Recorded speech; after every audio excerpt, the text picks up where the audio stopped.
अखबार में आपका स्वागत है। क्राइम ब्रांच की बड़ी कामयाबी, 300 करोड़ के अंतर्राष्ट्रीय निवेश घोटाले का मास्टरमाइंड गिरफ्तार। देश भर में 2500 से अधिक शिकायतें दर्ज। दिल्ली की पुलिस की क्राइम ब्रांच ने ऑनलाइन इन्वेस्टमेंट फ्रॉड करने वाले एक बड़े अंतर्राष्ट्रीय सिंडिकेट का भंडाफोड़ करते हुए इसके मुख्य मास्टरमाइंड करण कजारिया को गिरफ्तार किया है। यह गिरोह सिवेंचुरा जैसे फर्जी ट्रेडिंग ऐप के जरिए लोगों को भारी मुनाफे के लालच देकर ठगी करता था। अब तक की जांच में सामने आया है कि इस गिरोह ने पिछले 4-5 वर्षों में देश भर के लोगों से लगभग 300 करोड़ रुपए से अधिक की धोखाधड़ी की है। National cyber crime reporting portal पर इस गिरोह से संबंधित 2567 शिकायत पहले से दर्ज है। ठगी का यह मामला तब सामने आया जब दिल्ली निवासी सुल्तान नामक व्यक्ति के 31.45 लाख की ठगी हुई। पीड़ित को व्हाट्सएप ग्रुप के जरिए झांसे में लेकर एक फर्जी निवेश ऐप डाउनलोड कराया गया और ऐसे निवेश कराए गए, लेकिन जब मुनाफे की रकम निकालने की बारी आई तो ऐप और ग्रुप दोनों गायब हो गए। क्राइम ब्रांच ने जब तकनीकी जांच शुरू की तो कोलकाता स्थित शेल कंपनी और फर्जी बैंक खातों का एक विशाल जाल मिला, जिसका सीधा संबंध करण कजारिया से पाया गया। डीसीपी आदित्य गौतम के अनुसार करण कजारिया इस पूरे रैकेट का मुख्य हैंडलर था और उसके तार कंबोडिया में बैठे अंतर्राष्ट्रीय साइबर अपराधियों से जुड़े हुए थे। वह भारत में सक्रिय गुर्गों और विदेशी सिंडिकेट के बीच कड़ी का काम करता था। कजारिया टेलीग्राम के जरिए बैंकिंग डेटा साझा करता था और ठगी की रकम को ठिकाने लगाने के लिए क्रिप्टो करेंसी का इस्तेमाल करता था। वह गिरफ्तारी से बचने के लिए लगातार विदेश में रह रहा था, लेकिन उसके खिलाफ लुकआउट सर्कुलर जारी होने के कारण उसे कोलकाता एयरपोर्ट पर उतरते ही दबोच लिया गया। पुलिस ने इस मामले में अब तक कजारिया समेत कुल 11 आरोपियों को गिरफ्तार किया है।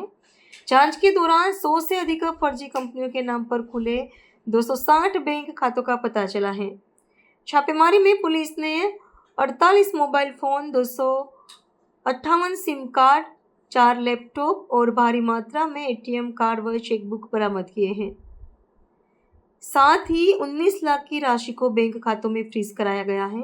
पुलिस अब इस गिरोह के अन्य सहयोगियों और कच्चे माल के स्रोत की तलाश कर रही है। जनमत की पुकार के क्राइम रिपोर्टर तिलक राज ने डीसीपी आदित्य गौतम से इस मामले में बातचीत की है। सुन लीजिए। आप जब भी आप लोग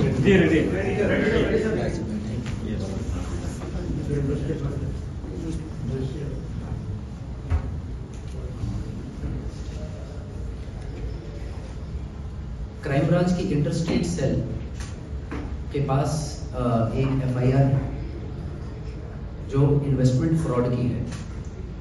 इसके इन्वेस्टिगेशन में इसमें टोटल चीटेड अमाउंट 31,45,000।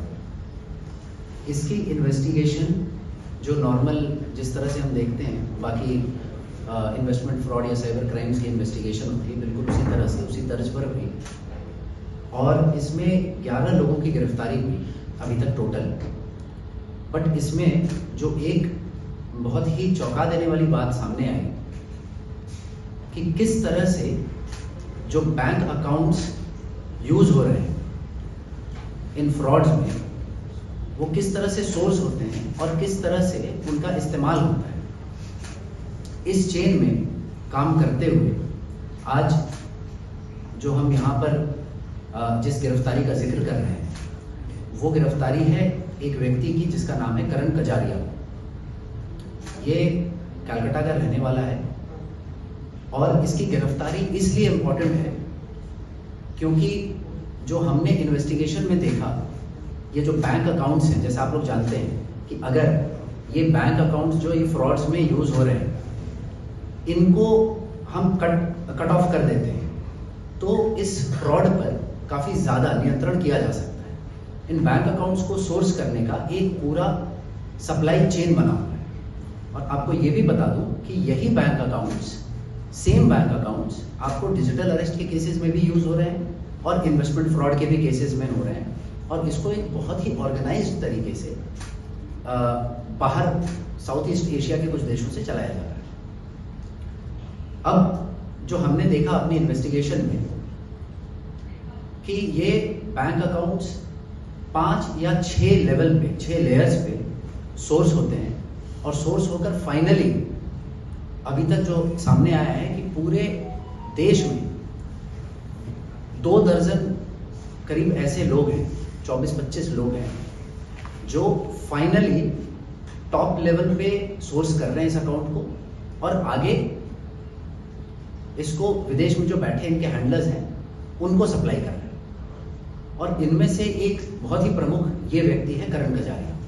ये कलकत्ता का रहने वाला है और ये करीब पिछले 5 साल से ये काम कर रहा है।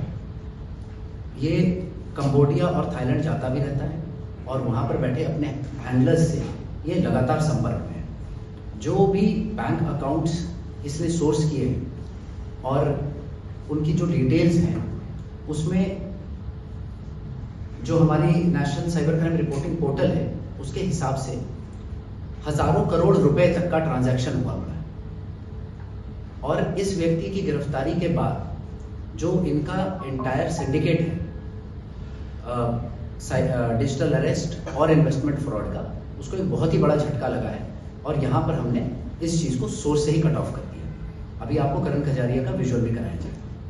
इंटर स्टेट की टीम एसीपी लांबा और इंस्पेक्टर सतेंद्र खारी की टीम ने बेहतरीन काम करते हुए ऐसे आरोपी को धर दबोचा जो डिजिटल अरेस्ट के नाम पर लोगों से वसूली करते थे और अकाउंट खुलवाकर जिस तरीके से धोखाधड़ी करते थे। इतना बड़ा आज सरगना पकड़ा गया है जो पूरी तरीके से नॉर्थ ईस्ट में जाल बिछाया हुआ था। तो पूरे जो मामला था सर किस तरीके से था? हमारी इंटर स्टेट सेल ने करण कजारिया नाम के एक व्यक्ति को गिरफ्तार किया है। ये व्यक्ति पूरे हिंदुस्तान से बैंक अकाउंट सोर्स करता है और उसको आगे अपने हैंडलर्स को और एसोसिएट्स जो इसके थाईलैंड और कंबोडिया में हैं उनको प्रोवाइड करता है। इस व्यक्ति का नाम ड्यूरिंग इन्वेस्टिगेशन सामने आया जब हमारी इंटर स्टेट सेल एक तकरीबन 31.5 लाख रुपए के इन्वेस्टमेंट फ्रॉड के केस को इन्वेस्टिगेट कर रही थी। करण कजारिया तकरीबन 5 साल से ये काम कर रहा है और ये कई बार थाईलैंड और कंबोडिया खुद भी गया हुआ है। इसके पास से जो बैंक अकाउंट की डिटेल्स मिली हैं उनको national cyber crime reporting portal पे चेक किया गया। उनके खिलाफ 250 से ज़्यादा शिकायतें मिली हैं जिसमें 300 करोड़ से ज़्यादा की चीटिंग के एलिगेशंस हैं। सर जिस तरीके से आरोपी इतना बड़ा पकड़ा गया है तो कहीं ना कहीं एक चैन पे एक लगाम लगेगी सर, जिस तरीके से वर्किंग हो रही थी सर। जी, इस व्यक्ति की गिरफ्तारी के बाद इस सिंडिकेट को एक बहुत ही बड़ा झटका लगा है और इसकी गिरफ्तारी के बाद जो जितनी आसानी से पहले बैंक अकाउंट्स सप्लाई किए जा रहे थे जो इनके हैंडलर्स हैं उस पर बिल्कुल लगाम लगेगी। सर टीम के बारे में क्या कहना चाहिए? जैसे एसीपी लांबा जी या सतेंद्र खारी इंस्पेक्टर ने की टीम ने बेहतरीन काम किया और कई लोगों को अब आने वाले जो लोग थे उन्हें बचाया गया है, तो क्या टीम के बारे में कहना चाहेंगे? टीम मोटिवेशनल हो। एसीपी रमेश लांबा जो एसीपी हैं इंटर स्टेट सेल के और इंस्पेक्टर सतेंद्र खारी की टीम ने काफ़ी बेहतरीन काम किया है, काफ़ी काबिल तारीफ है। It's really commendable operation. धन्यवाद। हमारे साथ मौजूद थे क्राइम ब्रांच के डीसीपी आदित्य गौतम जी, जिनके मार्गदर्शन में इंटर स्टेट सेल की टीम ने बेहतरीन काम किया। मैं तिलकराज, कैमरामैन सोनू के साथ। अगर आपने हमारा अभी तक चैनल सब्सक्राइब नहीं किया है तो कृपया चैनल सब्सक्राइब कर लें, लाइक करें, शेयर करें, कमेंट करें। तो मिलते हैं फिर किसी और खबरों के साथ। नमस्कार।